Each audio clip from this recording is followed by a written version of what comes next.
大家好，欢迎来到丽丽厨房，我是丽丽。玉米别再煮着吃了，今天分享个玉米非常好吃的做法，把鸡蛋液倒玉米中，用筷子搅一搅，几分钟就可以解决全家人早餐。出锅松软香甜，比馒头好吃，做法比包子简单。一起来看看我是怎么做的吧。首先准备1根玉米和2个鸡蛋，我们先把鸡蛋放一旁备用。接着来处理玉米，用刀把玉米对半切开，再把玉米粒一粒一粒的包入大碗中。把玉米对半切断后，再把玉米粒包下来，就轻松很多。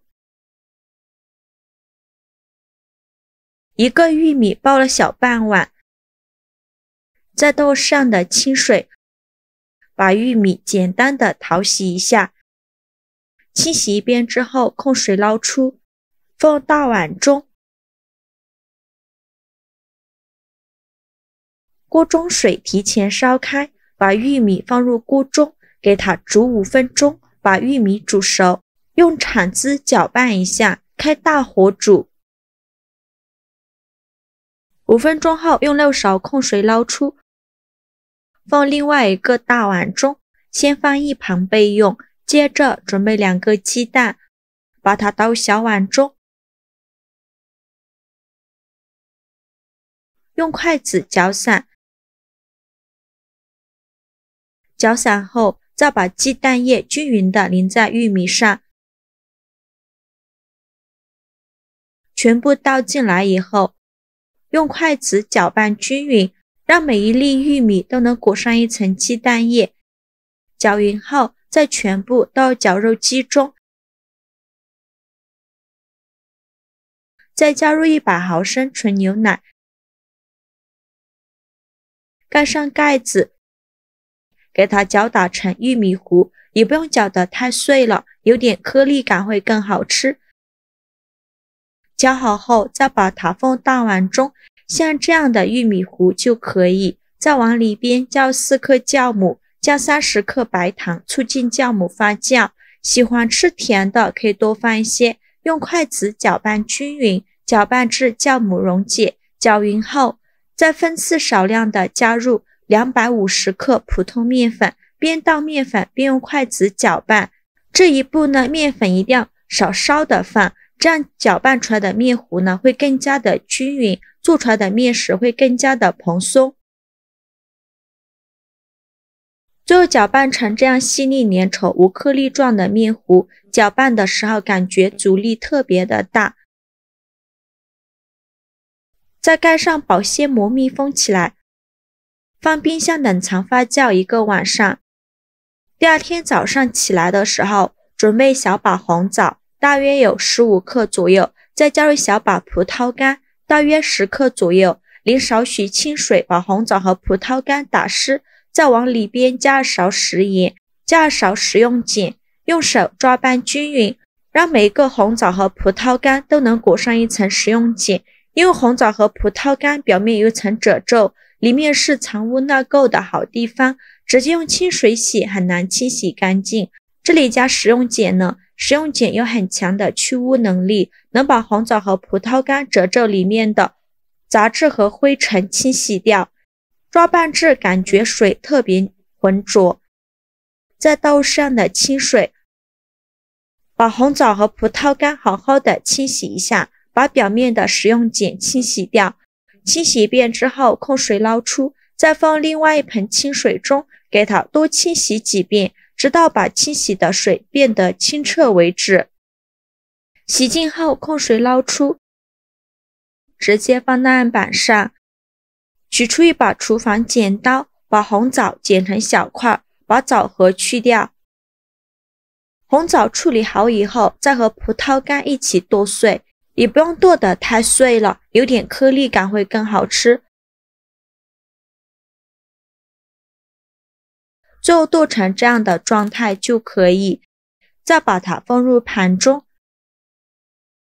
这是发酵了1晚上的面糊，我们打开保鲜膜看看，看一下体积已经变大了许多，再用筷子搅拌搅拌，把里面的气孔排干净，顺着一个方向搅拌，尽量多搅拌一会儿。这样做出来的面食呢，会更加的蓬松暄软。搅匀后，再把红枣和葡萄干放进来，再加一小把甜蜜豆，这样吃着会更香。继续用筷子搅拌均匀，让这些食材完全融入面糊里，尽量多搅拌一会儿。我每天都在用心的教做菜，这个视频麻烦您帮忙点个免费的小红心，下次不会做还能找到我，非常感谢大家的支持。最后搅拌成这样的状态就可以，先给它放一旁备用。电饼铛先不着急开火，往里边倒少许食用油，用刷子刷均匀，底部和锅盖都刷上食用油，防止粘连。刷好油以后，再把面糊倒入锅中，全部放进来，用铲子把表面整理平整，给它摊成一个鸡蛋饼的形状。这一步呢，一定要关火，千万不要开火。如果开火的话，底部烙糊了，上层还没有整理好。全部整理好以后，盖上盖子，开上下火，烙2分钟，把饼烙至定型。2分钟后，我们打开盖子，看一下表面已经变成这种金黄色的，说明已经定型了。然后关一下火，在表面淋上一勺番茄酱，用刷子刷均匀，整个表面呢都给它刷上一层番茄酱，这样吃着酸酸甜甜的，会更好吃。番茄酱刷好后，再撒上一层芝士碎，这样吃着芝士奶香味浓郁，孩子更爱吃。芝士碎我们可以多放一些，这样吃着会更香。最后再撒一些黑芝麻点缀一下，然后沿着锅边淋少许清水，防止等一下把底部烙糊了。再盖上盖子，开下火焖5分钟，把芝士碎焖至融化。时间到，我们打开盖子看看，哇，好香啊！现在的芝士碎已经融化了，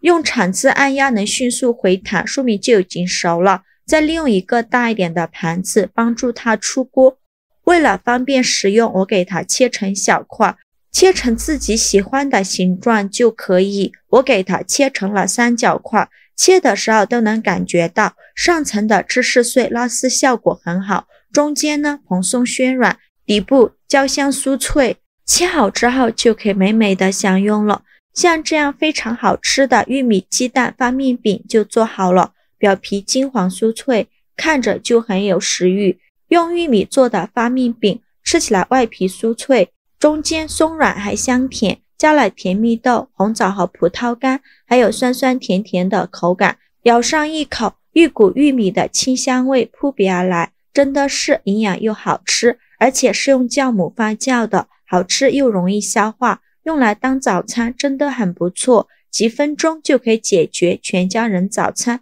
搭配牛奶、豆浆、粥都很不错，全家人都爱吃，做法也是非常的简单，喜欢的朋友就赶快收藏起来试试吧。好了，今天视频就分享到这里了，这个视频麻烦您帮忙点个免费的小红心，下次不会做还能找到我，非常感谢大家的支持，我们下个视频见，拜拜。